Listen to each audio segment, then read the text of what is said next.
অন্নপূর্ণা যোজনার টাকা না পাওয়ার অভিযোগে রাজপুর সোনারপুর পুরসভায় মহিলাদের বিক্ষোভ। অন্নপূর্ণা যোজনার টাকা ৩ মাস ধরে অ্যাকাউন্টে না আসার অভিযোগ তুলে রাজপুর সোনারপুর পুরসভায় বিক্ষোভ দেখালেন একদল মহিলা। শুক্রবার পুরসভার চেয়ারম্যানের অফিসের সামনে জড়ো হয়ে বিক্ষোভে সামিল হন তারা। বিক্ষোভকারী মহিলাদের অভিযোগ, অন্নপূর্ণা ভান্ডারের টাকা পাওয়ার কথা থাকলেও ৩ মাস পেরিয়ে গেলেও তাদের অ্যাকাউন্টে কোনো টাকা জমা পড়েনি। বারবার সংশ্লিষ্ট দপ্তরে যোগাযোগ করেও সমস্যার সমাধান হয়নি বলে দাবি তাদের। পরিস্থিতি উত্তপ্ত হওয়ার খবর পেয়ে ঘটনাস্থলে পৌঁছায় সোনারপুর থানার আইসি সহ বিশাল পুলিশ বাহিনী। পুলিশ পরিস্থিতি নিয়ন্ত্রণে আনে এবং বিক্ষোভকারীদের সঙ্গে কথা বলে। মহিলাদের দাবি, দ্রুত তাদের বকেয়া টাকা অ্যাকাউন্টে দেওয়ার ব্যবস্থা করতে হবে। অন্যদিকে এই অভিযোগের বিষয়ে পুরসভা কর্তৃপক্ষের তরফে কি পদক্ষেপ নেওয়া হচ্ছে তা নিয়ে অপেক্ষা করছে বিক্ষোভকারীরা। সোনারপুর থেকে জয়েদ মিস্ত্রির রিপোর্ট, ডিএন নিউজ বাংলা।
আমার অভিযোগ হচ্ছে, যাদের মহাশয় যে আমাদের শুভেন্দু মহাশয় বলেছিলেন যে প্রথম ভোটে জেতার আগে উনি আশ্বাস দিয়েছিলেন সমস্ত লক্ষ্মীর ভাণ্ডার প্রাপকরা পাবে।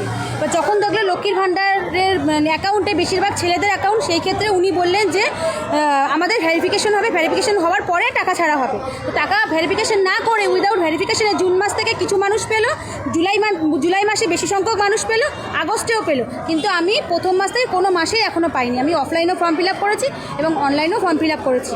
আমি এটা বলবো যে যারা যোগ্য, আপনি বলেছেন, আপনি আপনার কথা রাখুন, যারা যোগ্য আপনি সেটা ভেরিফিকেশন করেই সবাইকে টাকাটা দিন। আমাদের পাড়াতে ভেরিফিকেশন হয়নি, তারা অলরেডি টাকা পেয়ে গেছে। আমরা ভেরিফিকেশন হয়েছে তবুও আমরা টাকা পাইনি। আমার বর সামান্য একটা কোম্পানিতে লেবারের কাজ করে, আমি হাউস ওয়াইফ, আমার মেয়ে সরকারি স্কুলে পড়ে। এতটুকুই চাইছি মাননীয় আমাদের শুভেন্দু, এই জন্য এসেছি অন্নপূর্ণা ভাণ্ডারের জন্য টাকা ঢোকেনি, এই জন্য এসেছি কথা বলতে।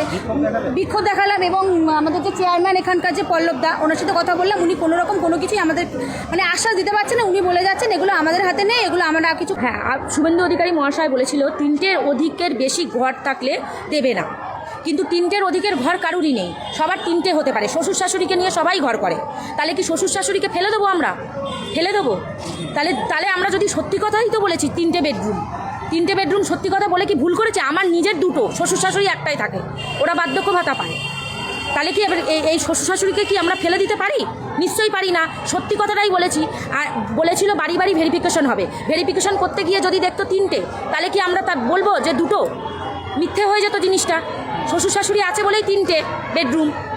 তাহলে এখন আমরা কি করতে পারি? যাদের 3টে বেডরুম দেখাচ্ছে, আমার এই ইয়েতে আমরা দাবি করছি যেন আমরা পাই টাকাটা। আমরা 3 মাসের 1 মাসও পাইনি, যেহেতু 3টে বেডরুম, একটা রান্নাঘর, 2টো বেডরুম।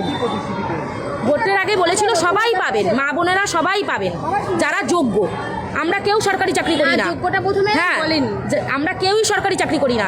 সবাই রিক্সা চালিয়ে, ভ্যান চালিয়ে, অটো চালিয়ে, টোটো চালিয়ে খায় সবাই, যারা যারা এখানে এসছি। তাছাড়া সবার বাড়ি বাড়ি ভেরিফিকেশন করতে যাওয়ার কথা, কোনো বাড়ি এখনও যাওয়া হয়নি, কিন্তু পেয়ে গেছে অনেকেই টাকা।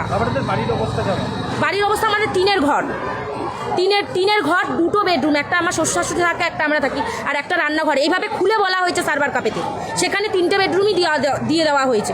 এখন আমি আজকেই বার করেছি আমার প্রসেসিংটা, তখন দেখালো যে 3টে বেডরুম, তাই আমি অযোগ্য। এটা হতে পারে? আমি শুভেন্দু অধিকারী মহাশয়কে হাত জোর করে বলছি,